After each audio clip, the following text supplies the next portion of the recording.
నెల్లూరు జిల్లా కావలిపట్టణం వెంగళరావు నగర్లో ఈ నెల 18వ తేదీన హత్యకు గురైన మహిళ ఉప్పు సునీత కేసు కావలి 2వ పట్టణ సీఐ గిరిబాబు ఛేదించారు. శనివారం ముద్దాయి మల్లి మహేంద్రను అరెస్టు చేశారు. ఈ మేరకు కావలి డీఎస్పీ రమణకుమార్ వివరాలు వెల్లడించారు. జరదంకికి చెందిన సునీత భర్తను వదిలేసి కొండాపురం మండలం కొత్తపేటకు చెందిన మహేంద్ర భార్యను వదిలేసి గత 5 ఏళ్లుగా ఇద్దరూ సహజీవనం చేస్తున్నారు. వెంగళరావు నగర్లో ఓ అద్దె నివాసంలో కాపురం ఉంటున్నారు.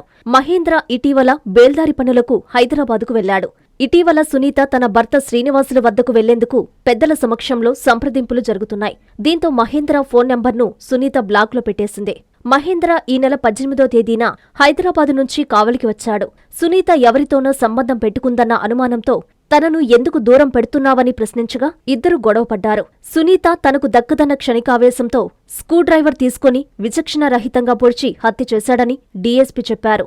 ఈ కార్యక్రమంలో సీఐ గిరిబాబు ఉన్నారు.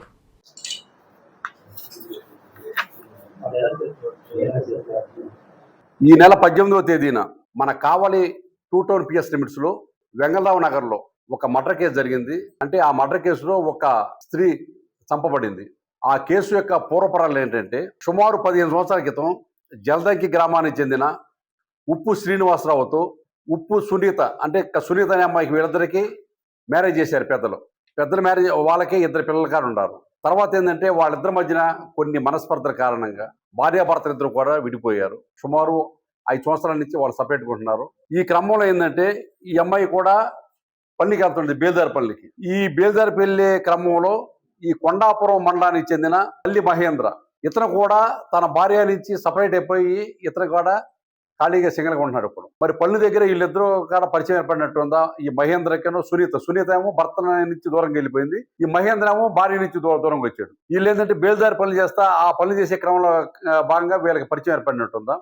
తర్వాత వీళ్ళు హైదరాబాద్ వెళ్ళారు. హైదరాబాద్ లో కూడా బేల్దారి పనులు చేస్తూ అక్కడ కొన్నాళ్ళు ఉన్నారు. తర్వాత సుమారు ఒక 5-6 నెలల క్రితం అక్కడి నుంచి హైదరాబాద్ నుంచి తిరిగి మళ్ళీ కావలి వచ్చారు. కావలి వచ్చేసి వెంగళరావు నగర్లో ఒక ఇల్లు అద్దెకి తీసుకొని ఒక చిన్న గది దాంట్లో ఉంటూ, ఎవరైతే ఈ అమ్మాయి పిల్లలు ఉన్నారో పిల్లల కాడ భర్త దగ్గర కాకుండా ఈ అమ్మాయి దగ్గర ఉంటున్నారు, సునీత దగ్గర ఉన్నారు. ఇక్కడ దగ్గరలో స్కూల్స్ లో కూడా జాయిన్ చేసుకుందా పిల్లల్ని.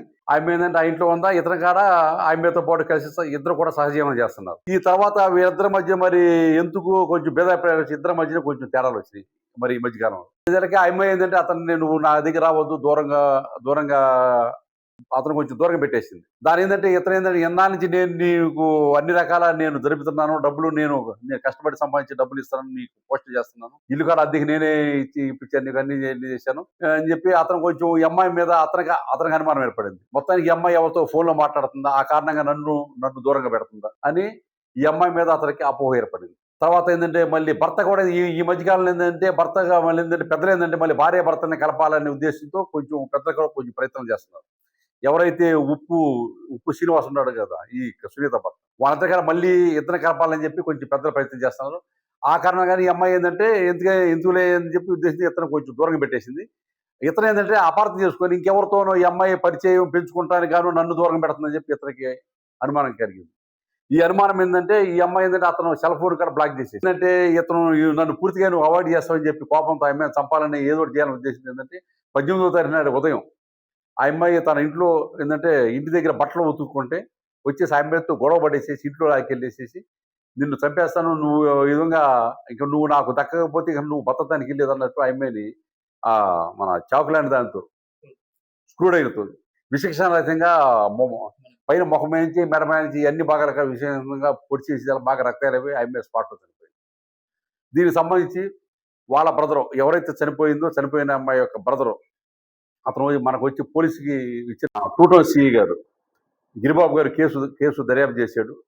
కేసు దర్యాప్తు వెళ్ళి నేరస్థల పరిశీలించ కానీ సాక్షులు విచారించడం కానీ ఈ కేసులో వాస్తవాలేంటి మొత్తం కూడా సమగ్రంగా అతను సీడీలు తయారు చేసుకొని ఈ రోజున ఉదయం మన పీజీ కాలేజ్ దగ్గరలో ఇతర ముద్దాయిని ఐడెంటిఫై చేసి అతన్ని ఈరోజు అరెస్ట్ చేశారు. అరెస్ట్ చేసి ఇప్పుడు అతన్ని మధ్యాహ్నం తర్వాత గౌరవ కోర్టు వారి ముందు ప్రవేశపెట్టి రిమాండ్కి పంపిస్తారు.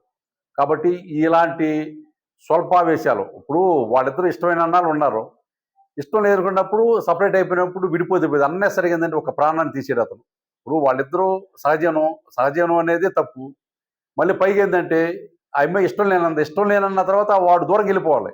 కానీ ఆ అమ్మాయి మీద కక్ష పెంచుకొని పగ పెంచుకొని ఆ అమ్మాయి సంపతం అనేది ఒక నిండు ప్రాణం చేసినప్పుడు ఆ ఇద్దరు పిల్లలు ఉన్నారు. ఇద్దరు పిల్లలు అనేది వాళ్ళకి తల్లి లేకుండా పోయింది. కాబట్టి సొసైటీ ఏంటంటే ఇలాంటి పరిణామాలు గమనిస్తుంటే ఇలాంటి తప్పులు సొసైటీ ఎవరు కూడా రిపీట్ చేయొద్దని చెప్పి ప్రజలు కోరుతున్నాను.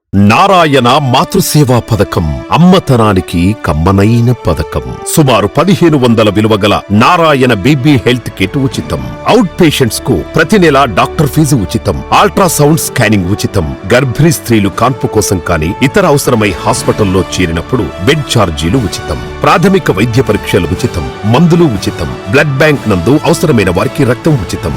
5 నుండి 9 నెలల గర్భిణీలకు ప్రతి నెల చెకప్ సమయంలో ఉచిత డ్రై ఫ్రూట్ బాక్స్ మరియు వేరుశెనగ చిక్కీలు ఉచితంగా ఇవ్వబడును. బిడ్డ పోషణ నిమిత్తం తల్లికి 3000 రూపాయల నగదు అందించబడును. కాన్పు కోసం అంబులెన్స్ ఉచిత పికప్ సదుపాయం కలదు. నెల్లూరు నగర పరిధిలో నారాయణ మాతృసేవా పథకం, నెల్లూరు.